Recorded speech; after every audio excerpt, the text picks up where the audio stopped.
एक कैरेक्टर जिसने पूरे दुनिया का परसेप्शन बदल दिया कि मस्कुलिनिटी क्या होती है, एक स्पाई, और आज वो कैरेक्टर अपनी सबसे बड़ी ट्रांजिशन से गुजर रहा है। तो सवाल ये है कि अगला जेम्स बॉन्ड कौन होगा और क्या अमेजोन इस लेगेसी को बना पाएगा या बिगाड़ देगा। तो सबसे पहले बात करते हैं पावर शिफ्ट की। फरवरी 2025 में अमेजोन एमजीएम स्टूडियोज ने $1 बिलियन डील के थ्रू जेम्स बॉन्ड के फ्रेंचाइजी का क्रिएटिव कंट्रोल अपने हाथ में ले लिया, डायरेक्टली फ्रॉम बारबरा ब्रोकली और माइकल जी विल्सन। और ब्रोकली फैमिली ने लगभग 30 साल तक इस फ्रेंचाइजी को चलाया है और अब ये फ्रेंचाइजी अमेजोन के हाथ में आ गई है। एक पूरे एरा का एंड हुआ है। ये वही ब्रोकली फैमिली है जो शॉन कॉनरी से लेके डैनियल क्रेग तक हर बॉन्ड को चूज करती आई है। एंड नाउ अमेजोन, एक टेक जायंट जिसका डीएनए इंटरटेनमेंट से ज्यादा एल्गोरिदम्स में बसा है, अब बॉन्ड को वो कंट्रोल करेगा। तो क्वेश्चन ये उठता है, एक लेगेसी ड्रिवन कैरेक्टर जिसका हर फ्रेम स्टाइल और क्लास से भरा होता है, क्या वो कॉर्पोरेट कंट्रोल में सर्वाइव कर पाएगा? अमेजोन ने बॉन्ड 26 के लिए साइन किया है डेनिस विलनोव को एज अ डायरेक्टर। हाँ, वही जिसने ड्यून और ब्लेड रनर 2049 जैसी मूवीज बनाई हैं। तो डायरेक्टर से उम्मीद है, बट ये सिर्फ एक मूवी का डील है, वन टाइम कोलैब। ये अनयूजुअल है क्योंकि पास में डायरेक्टर्स जैसे कि मार्टिन कैंपल ने मल्टीपल बॉन्ड्स मूवीज बनाई थी। विलनोव एक विजुअल आर्टिस्ट हैं, तो एक्सपेक्टेशंस स्काई हाई हैं। लेकिन जब आप एक ही फिल्म के लिए आ रहे हो तो फ्रेंचाइजी का लॉन्ग टर्म टोन कौन सेट करेगा? ये एक क्रिएटिव गेस्ट अपीयरेंस ज्यादा लगता है देन अ लीडरशिप मूव। अब बात करते हैं बॉन्ड 26 के स्ट्रक्चर की। फिल्म का बजट 250 मिलियन के आसपास होगा, जो कि डेनियल क्रेग की नो टाइम टू डाई के बराबर है। That means Amazon is going all in. Shooting 2026 के एंड तक रैप अप करने का प्लान है और 2028 में रिलीज करने का। इतना लंबा गैप,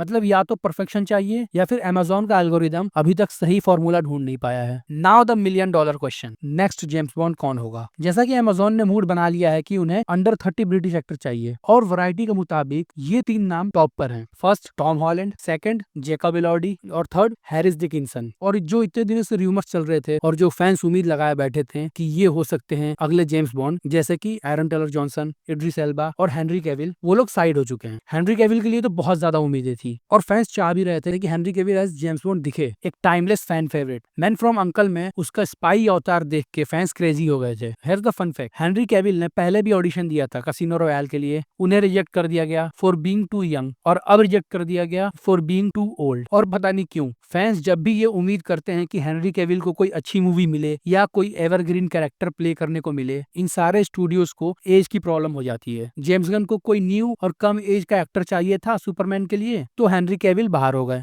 अब जेम्स बॉन्ड के साथ भी यही प्रॉब्लम है। ये सिर्फ कास्टिंग नहीं है, ये डिसीजन डिफाइन करेगा कि अगले 10-15 साल तक बॉन्ड का कैरेक्टर कैसे इवॉल्व होगा। Will he be vulnerable like Craig और स्टाइलिश लाइक ब्रॉसनैन, या कोई ऐसा हाइब्रिड जो पहली बार अमेजोन स्टाइल सिनेमैटिक यूनिवर्स को क्रिएट करेगा? जो भी हो, प्रेशर तो है, लेगेसी भी है और एक ग्लोबल फैन बेस जो एक ही चीज पूछ रहा है, कौन बनेगा अगला James Bond? James Bond franchise ने $7 बिलियन कमाए हैं ग्लोबली। डेनियल क्रेग की बॉन्ड फिल्म का एवरेज था $787 मिलियन पर फिल्म। अब अमेजोन के पास दो चॉइसेस हैं, या तो वो किसी बिग स्टार को कास्ट कर लें, instant box office hit but creative flexibility कम, और वो अगर न्यू फेस लेकर आते हैं तो ये होगा रिस्की लेकिन लॉन्ग टर्म रिटर्न्स हाई। तो यहाँ सिर्फ टक्सीडो की फिटिंग का सवाल नहीं है, यहाँ 60 साल का इतिहास, बिलियंस का बिजनेस और एक कल्चरल फिनोमिना स्टेक पे है। और अमेजोन के पास ये गोल्डन चांस है to either make a Bond great again और destroy him in a flurry of Gen Z dance reels. Amazon का ये पहला बॉन्ड फिल्म डिसाइड करेगा क्या कॉर्पोरेट स्टूडियो आर्टिस्टिक लेगेसी को प्रिजर्व कर पाएगा या फिर ये सिर्फ एक